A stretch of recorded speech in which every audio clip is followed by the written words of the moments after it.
Hello, everybody, and welcome to Bad Movie Reviews, hosted by myself, Ben, and we've got Daniel. You can, of course, join us every week on all major podcasting platforms and the visual aspect on YouTube. We'll jump straight into it this week. There's probably not a huge amount to touch on in terms of news. It's been a pretty quiet one after, obviously, what did we do last week? D23. It was a big rundown last week.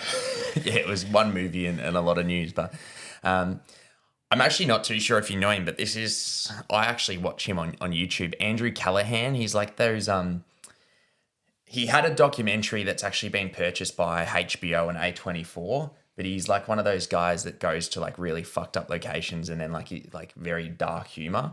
Gotcha. It's essentially a documentary about the January 6th riots at the Capitol building. Oh, okay. But then what he's done, like previously, he's went to Ukraine and covered the Russian invasion. And he made a 1 hour documentary about the convoy across the US and talked about the Canon and things like that. But it's probably not really huge news, but I'm actually intrigued in it because he kind of goes and he's like, we'll ask silly questions to these KKK, avid followers probably, and like tries to like take the piss out of them, but like serious, like it's hard to watch. Yeah, and that's what he does on YouTube, like on YouTube as well. Like recently, he released a 10-minute video, and he was at a music festival, and he's like, "Oh, do you want to meet Yeet, who's a musician?" And the girl's like, "Yes," and they FaceTime, and it's like hard to watch but funny. Anyway, small bit of news, really. I'm intrigued, but not too sure about yourself if you don't know him. But next one, I know you know that Warner Bros. Have officially announced a Constantine sequel with Keanu Reeves to come back and Francis Lawrence to direct, which he directed the original one and then the Hunger Games. I know we actually covered something he was doing last week or the week before. Have you seen the original Constantine? I have. A bit like yourself, though. Memory's a bit rough on it. It's I must bit admit, of an older one. Like you said, I only really had memories of kind of a couple of scenes. The first one, obviously, just like the quick kind of jump scare, instant death, and then like here's the movie. And then, I actually don't think I've seen it all. I remember like when I was young, it actually quite freaked me out because I think it came out 2005. So at the time I was 9, and I remember the jump scare scaring the shit out of me because Dad worked for Village Roadshow at the time, so he got to invited to these screenings, or he went to he got given the DVD or Blu-ray as like one of these gifts, and I remember watching it and shitting myself and like the demon. But look, to be honest, I'll probably go watch the first one before the second one because I'll watch anything with Keanu Reeves and we'll touch on him later. But I'm keen. Francis Lawrence is also a good director, so I'm all for it. This one's intriguing. I actually kind of want to talk a little bit, not in depth, but a little bit about what the fuck's going on at Lucasfilm with Star Wars. But they've pulled Rogue Squadron from the schedule. Patty Jenkins, so the director of Wonder Woman, was making it. And it was about the X-Wing fighter pilot team. Gotcha. Which sounds really cool in theory. Like it sounds like a cool movie, but they've pulled all these films. Like they've got no films coming out. Maybe they're worried about copping too much flack because similar with Avengers started just releasing a bunch of donuts and people weren't enjoying it. They thought maybe it's worth putting all funds and everything towards something a little bit greater. Because I know there's ones in the works.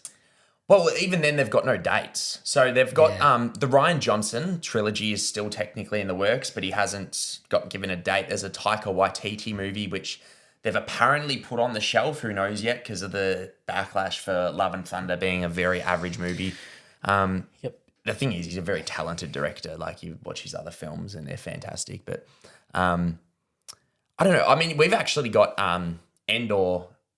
Is it Andor? Yeah, coming out which we saw. I sent you the trailer. It looks great, and the early reviews are really, really good. They've like properly went everything full production, like actually made everything, and they're saying this is the best Star Wars show to come out to date. So it looks dope. It looks very good, and I actually like that character. The only thing is obviously with these characters, you kind of know where it's going because he died in Rogue One, and it's obviously set before that. So I just don't know what's going on at at Disney or Lucasfilm, but they've really kind of went on the back foot after the backlash with the new trilogy, haven't they? Yeah. But yeah, it's an interesting one. This one's also interesting. This is I think Sony, Neil Druckmann, who's the game creator of Last of Us and producing the new HBO TV show. They've announced a Gran Turismo movie. Interesting.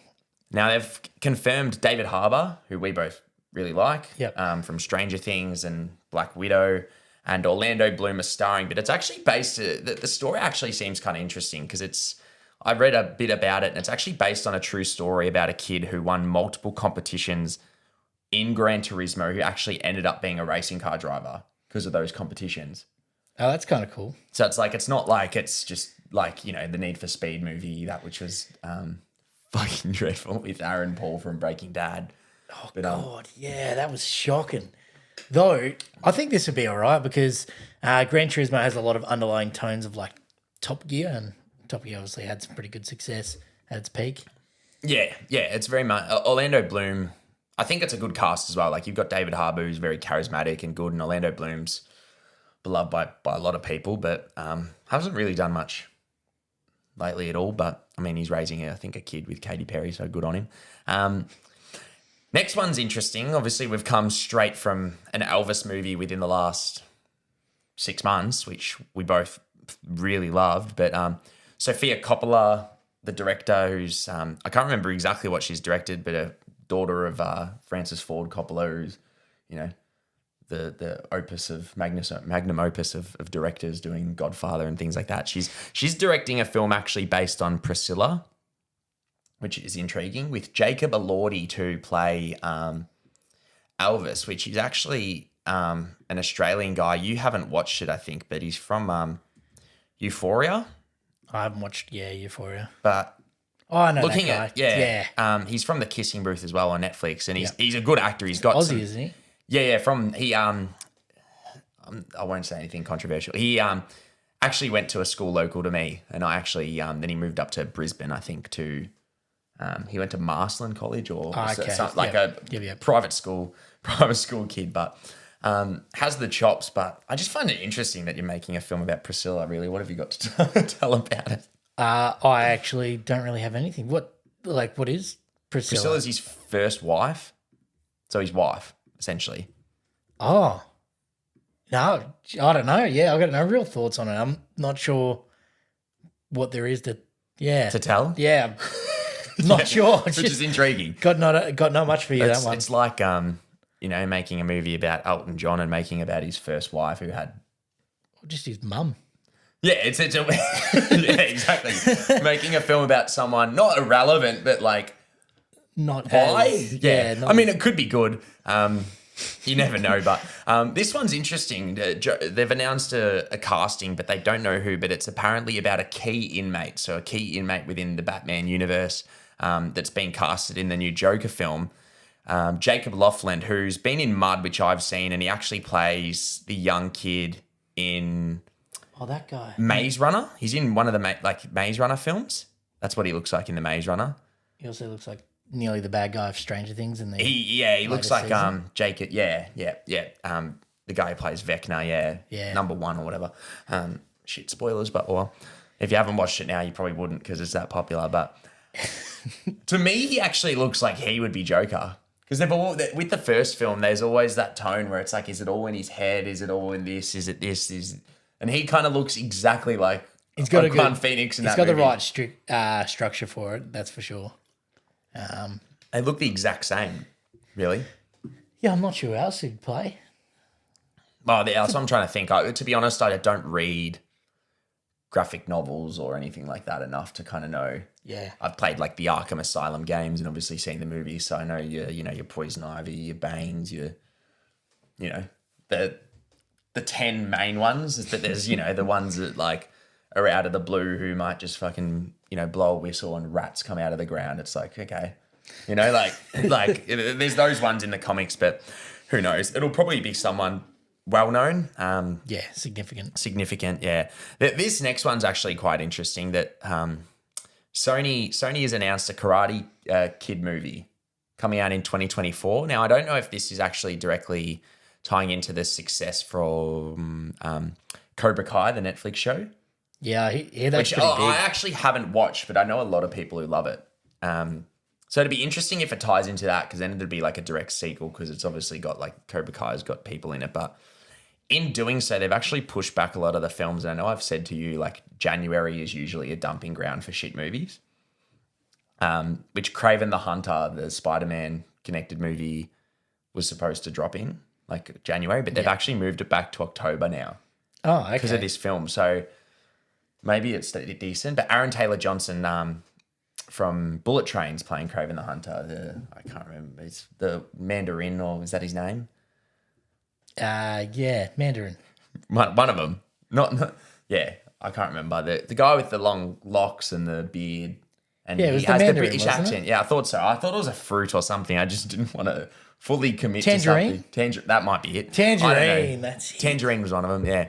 I don't know. I don't know what Sony are doing, but I'm actually interested in a Karate Guy. Did you see the Justin Bieber Never Say Never Jaden Smith one? Jaden Smith, yes, I have. And yeah, that was a shocker. That's a bad movie.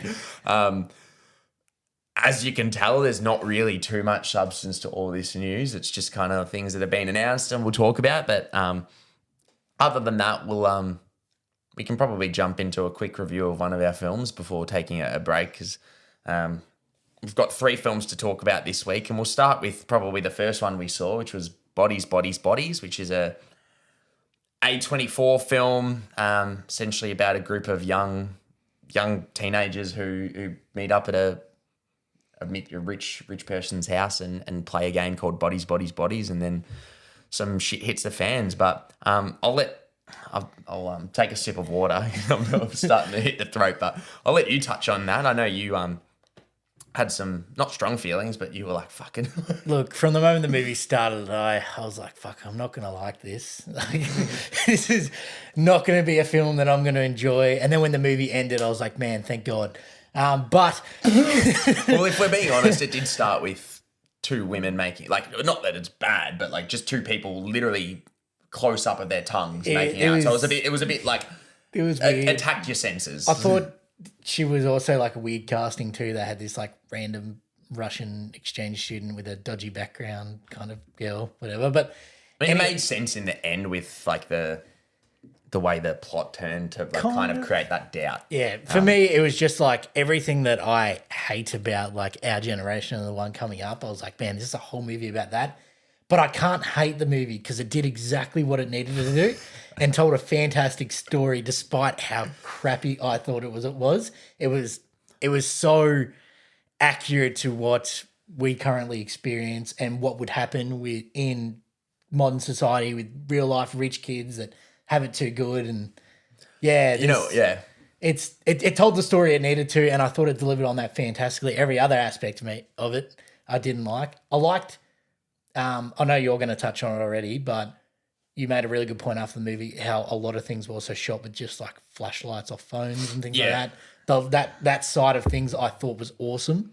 Look, I think it did what it needed to do and it did that well, but just there was no character that for me that was likable or enjoyable, and I was just like, man, like, you know, spoilers, but these people deserve to probably die.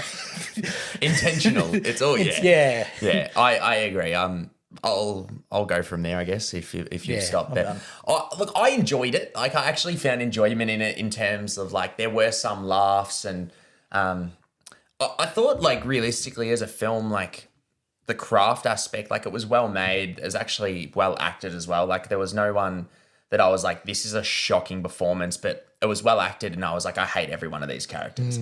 But as Daniel kind of touched on, it's very intentional. I think it's very on the nose of today's society with mobile phones, TikTok. The fact that no one would trust anyone nowadays really is a big thing as well. But no, I didn't mind it. I wouldn't ring home about it, if that makes sense. But it's like, I enjoyed my time. It was only an hour and a half. I had some laughs. The ending I was like worried about where it was going with the ending, but then the way it ended, I was kind of like, that's pretty funny. Like, the way it kind of wrapped up, but it was also so fucking stupid. Oh yeah.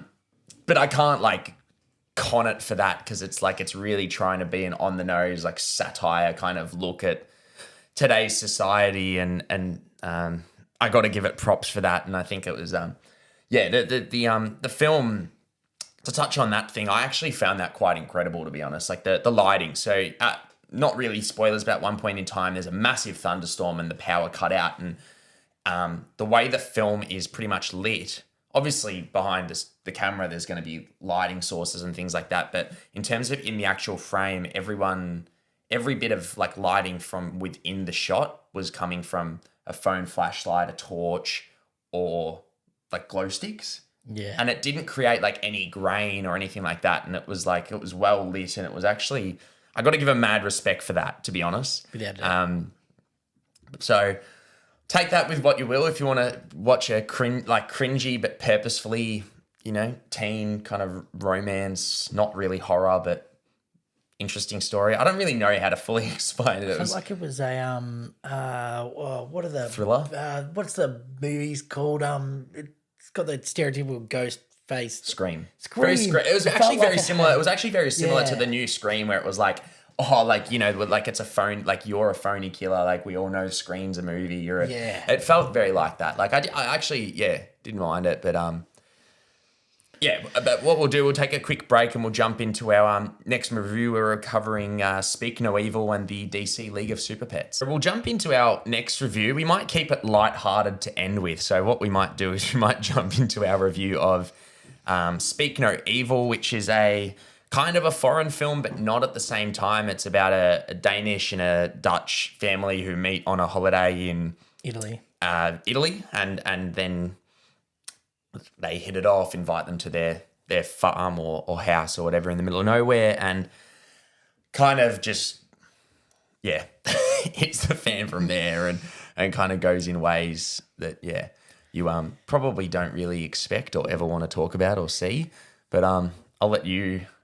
I know you had very strong feelings about this, and I'll let you talk about it a bit if you want. The movie was full on. In no aspect did I think I enjoyed the movie or thought it was good. Actually, I don't even know if that's the right thing. I definitely didn't enjoy the movie from the moment it started. I'm like, this doesn't make me feel good or happy or comfortable or anything, or like I know I'm not going to enjoy this, and fuck, that was That's an understatement. That was spot on. It hit levels that I was not expecting, and I think that's actually what I got to give it props for. I think it delivered on what it was supposed to do, which was make you extremely uncomfortable, make you upset, give you this kind of situation that you're in that's just so foreign, and it's so relatably unrelatable that it just really messes with you. And I think they did that well. And I thought actually the story was pretty good, and some of the kind of like reactions to all the things that were going on were pretty natural, which was pretty good. fair. Yeah. I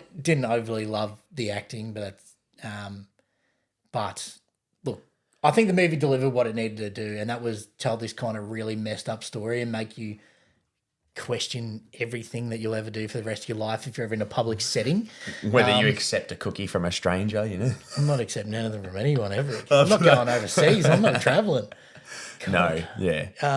Look, it was good. I thought the audio and the cinematography throughout the film was pretty good. But yeah, look, I didn't like it, but in the same aspect of I didn't like Mother. Yeah, in terms of like, I get where you're coming from. You can't sit here and recommend someone to watch it, but you can go, that was a good movie in a way. Yeah. Like Mother, like Hereditary, like Midsummer, films are coming to my mind where you sit there and you're like, I'm not enjoying this one bit, but you're like kind of glued to the screen as well. You're like, what's happening? Like it's... I blocked my ears at one point, hoping that it had like removed some sensory stuff in my head, and I wouldn't feel as bad. Man, that was full on. Yeah. Anyway, that's my thoughts on the film. What do you think? I didn't enjoy it. I'll be honest. Like I must admit, I thought it was like a fantastic movie. Like everything, it's a horror film, but it's not like your Halloweens or your thing where it's like unrealistic. It's like you can sit there and kind of go like, this shit wouldn't surprise me if it was real. That's the worst. That's the worst part of it. I know you said you didn't really sort of like the acting. I actually thought the acting was really, really real, if that makes sense. Like the couple who go there, who are the visitors, felt really realistic and like humble in their acting, which I kind of enjoyed. And then the guy was really like creepy and just gave off this intimidating vibe without like overdoing it. But other than that, like from the get-go, it felt uncomfortable. Like really, the first starting shots, like a handheld camera in like a car and the car's lighting up the woods, and I was like, this is horrifying already. Like that just creeped me out. But the sound design was good. It was just effective. I've written down one like pretty much note here that it's probably one film that I've seen where it just evokes so many feelings, and it just keeps escalating, and there's certain bits where you're like, oh, okay, thank fuck, like we're getting out, but it's like keeps bringing you in until the climax of the film, and then you just sit there and you actually, like, I genuinely sat there and felt sick at the end. I went to bed. Yeah, like Daniel walked off. He's like, I'm done. Went to bed. And I was like, I don't blame him. If you don't know, this is one of the films I actually tried to see at MIFF, the film festival, but it actually sold out. But if you don't know, it's on Paramount Plus in Australia, so it just went straight to streaming. But in no right mind can I sit here and go, I recommend everyone to watch this film, because they'll probably never speak to me again and hate me for it. But I got to give the film props. I think it was probably one of the best like psychological horrors I've seen in a very long time, but it's like not like I'd enjoy it. I'd never watch it again. Literally, me and you saw Mother together. That's how I felt. I left that film, even though I left that film a changed man, Mother. And this film is the same. It's like it actually has made me think maybe like I see people go out on weekends and go to strangers' houses and shit just like that they've met. And I'm just like, after seeing this film, I'm like, I'm sorry. I just like, no, it's not happening. It's as simple as that. But yeah. Do you have anything else you want to touch on? Not really. Don't watch it. Don't watch it. Do watch it. It's up to you. If you want to watch a really fucked film and kind of feel sick in the stomach, do so. If you want to, live life completely in avoidance of any devout happiness, then go for it. If that even made sense. I don't know. I'm rambling on now, but we'll jump onto our next review of something a little bit lighter, which we saw today, which was DC League of Super Pets. So I'll let you touch. You had a great time. Movie of the year. No, kidding, but phenomenal time from the moment it started to the moment it ended. I was more sad when it ended because there was less film. There was no film more. Yeah, it was only like an hour and 40 minutes. That's pretty long for a children's film. You got to remember it's a children's film, so they're targeting. It was great. I thought all the script writing was fantastic. I thought the cast were fantastic. Not that they have any like acting at all, but their vocal acting was phenomenal for the positions they were playing. I thought the story was great, with very few childhood flaws like there normally is. But look, phenomenal. I love the movie. I got nothing else to say other than go definitely watch it. I had a great time. Like that made my weekend. Like I was feeling a little bit down. That made my weekend.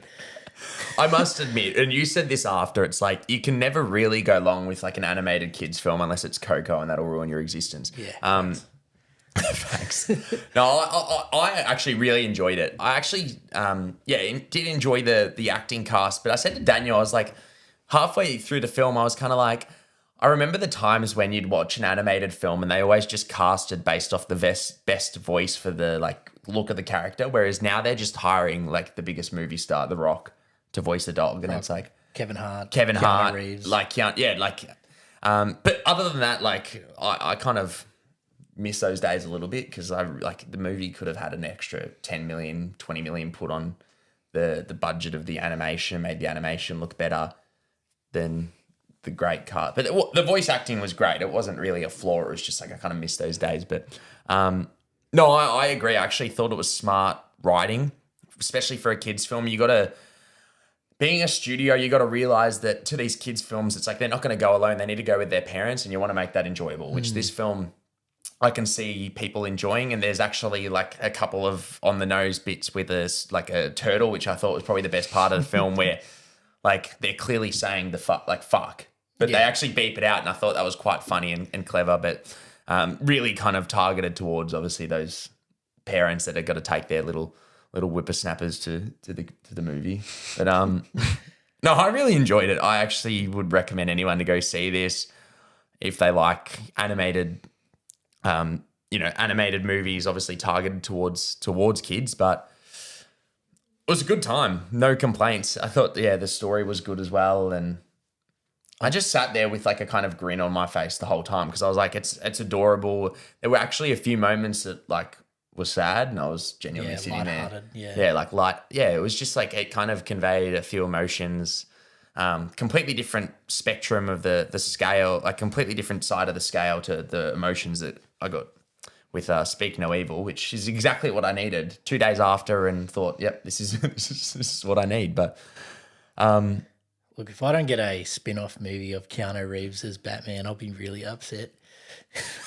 I loved that role. I think it's because it was Keanu Reeves and it was like kind of like a piss. But even then, I think it was probably more. Yeah, well, that's one thing I was going to touch on. I completely forgot. I actually enjoyed the fact that they kind of took the piss out of every character.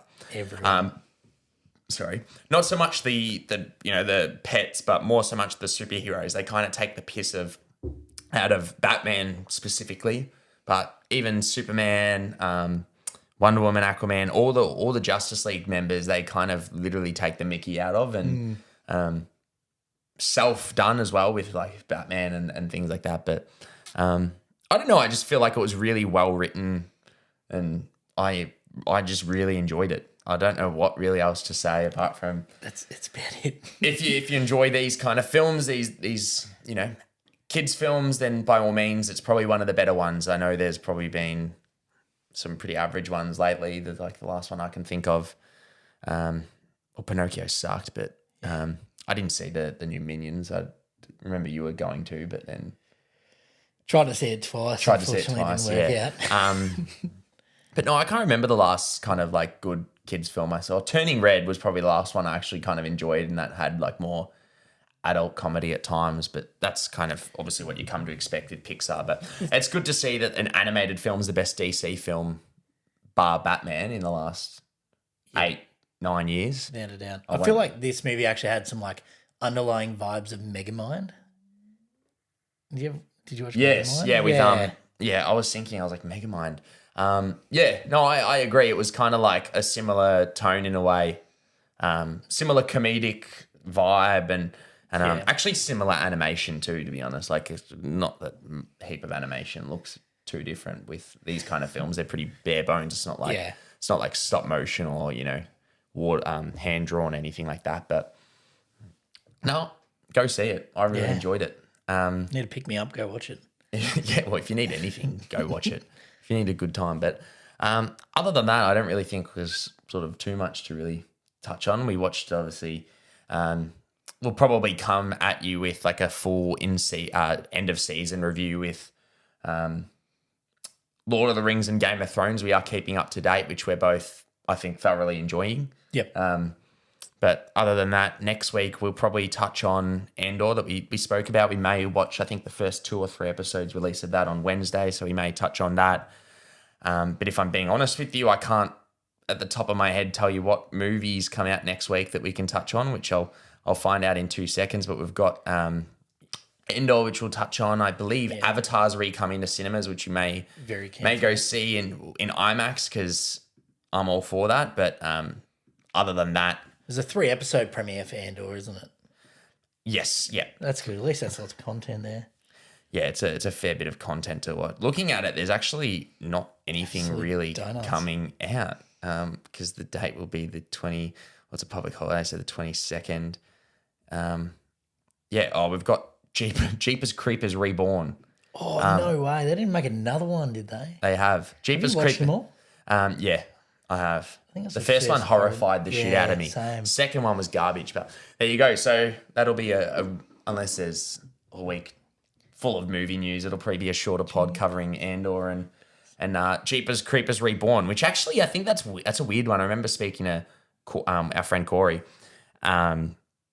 It I got an email from Hoyts, which is one of the cinema chains here, saying that it's only in cinemas for 3 days. What before it goes to streaming? Well, I don't know. It just says catch it in cinemas for 3 days only. So either it's genuine garbage, or maybe it's like advanced screenings and trying to create word of mouth hype before it comes out properly, maybe later. But Interesting. I've never heard of a film go that.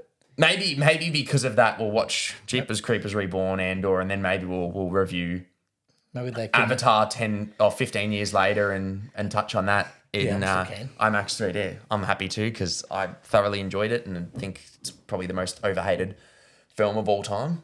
Over what? Hated. Hated for no reason. Yeah, I was speaking to someone the other day and I couldn't remember, and they said they hated it and they thought it was so overrated and there was nothing good about it. It wasn't a good story. It wasn't well filmed or directed. And I was like, do you watch the same films as me? I'd smack them. Everyone says it's like Pocahontas because it's about them invading land. And I was makes sense. I was like, yeah, but like the reality is it's actually a look on American trying to centralize. Like it's actually Pocahontas isn't necessarily an original film about invading land, if we're being honest. So jog on.